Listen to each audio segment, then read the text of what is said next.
Guns, gangs and dons, a triple threat which the government says must be dealt with if Jamaica is to see a reduction in the murder rate. Prime Minister Andrew Holness addressed the issue yesterday as he announced the state of emergency for Clarendon and St. Catherine. We have the details in this report. The security forces have repeatedly attributed Jamaica's high murder rate mainly to gang war.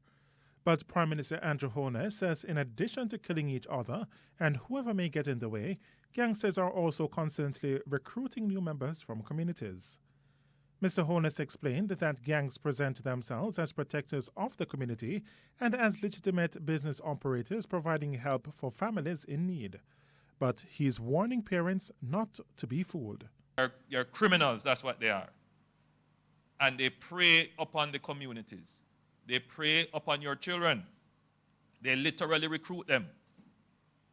You may not see it as recruitment, but they're done in your community, and I'm certain you know who they are.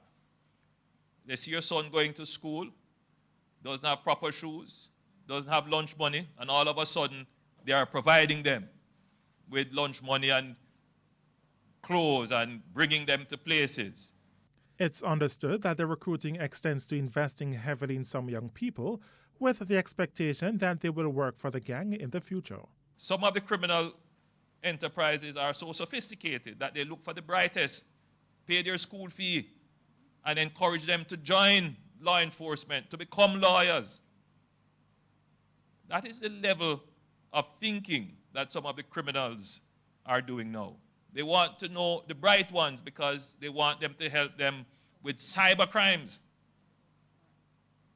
The government isn't sitting down idly and not paying attention to these things. He says in developing intelligence capabilities, the security forces will be better able to address this threat from gangs. In the interim, he says the SOEs have created the space for better policing.